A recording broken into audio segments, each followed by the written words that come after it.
Christ annonce à Nathanaël, mais cela aussi s'applique à nous tous. Vous verrez le ciel ouvert et les anges de Dieu montant et descendant sur le Fils de l'homme. Par ces paroles, nous sommes ramenés instinctivement par elles à l'Ancien Testament, au livre de la Genèse. Et Jacob entre aussitôt en vue. Rappelons-nous Jacob sur son chemin, entre deux points, pour ainsi dire, dans un lieu intermédiaire, entre le ciel et la terre, n'étant ni entièrement dans la terre, ni entièrement du ciel, mais comme entre les deux. Cette nuit-là, dans cette position intermédiaire, quelque part sous le ciel étoilé, il se coucha et s'endormit.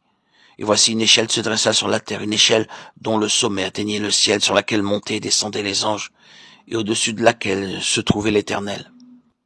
Et l'Éternel lui parla. Jacob alors s'éveilla de son sommeil et dit, certainement, l'Éternel est présent dans ce lieu, et moi, je ne le savais pas. C'est bien ici la maison de Dieu. Et il appela cet endroit Bethel, la maison de Dieu. Genèse 28, 16, 19. Le Seigneur Jésus s'appropria cela, et il se l'appliqua à lui-même.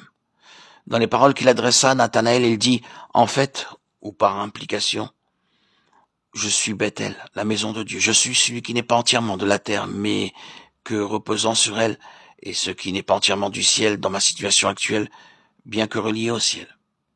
Je suis ici entre le ciel et la terre, le lieu où se rencontrent Dieu et l'homme, la maison de Dieu dans laquelle Dieu parle, dans laquelle Dieu se révèle. Il parle dans sa maison, il se révèle dans sa maison. Je suis la maison de Dieu. C'est en moi que Dieu se communique à ce monde, et en moi seul. Personne ne vient au Père que par moi. Il aurait bien pu ajouter encore, bien qu'il ne nous soit pas dit qu'il l'ait fait, le Père ne vient à personne que par moi. Or, c'est précisément cette maison de Dieu représentée par Christ qui est la pensée nous conduisant au témoignage pratique du baptême.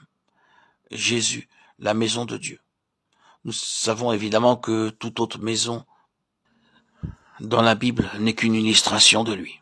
Que ce soit le tabernacle dans le désert ou bien le temple de Salomon ou tout autre temple devant remplir plus tard la même fonction, ou bien encore ce qui, dans le Nouveau Testament et dans des termes plus spirituels, est appelé l'Église. Tout cela n'est pas autre chose que Christ. Mais c'est Christ. Dans la pensée de Dieu, c'est simplement Christ. Et il n'y a rien d'autre que Christ et rien en dehors de Christ qui soit l'Église ou la maison de Dieu. Le point sur lequel le Seigneur nous retient avec tant de force ici, c'est que Dieu a lié toutes choses de manière finale, définitive et exclusive à son Fils, et que nous ne pouvons rien recevoir de Dieu si ce n'est en Christ, et cela par une révélation. Pouvons du Saint-Esprit, car c'est par lui que Christ est révélé dans nos cœurs. Ainsi le Seigneur Jésus, qui est la maison de Dieu, accomplit chacune des fonctions représentées en symbole dans ses autres maisons sur cette terre. Nous commençons par le lieu très saint, le Saint des Saints.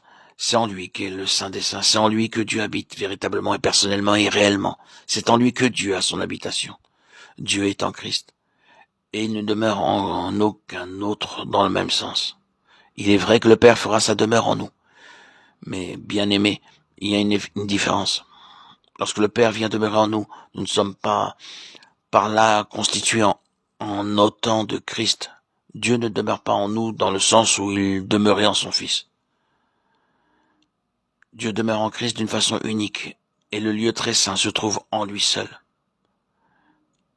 C'est en lui qu'est l'oracle, c'est-à-dire la voix qui parle avec autorité, une autorité finale. L'autorité finale de la voix de Dieu est en Christ et en Christ seul.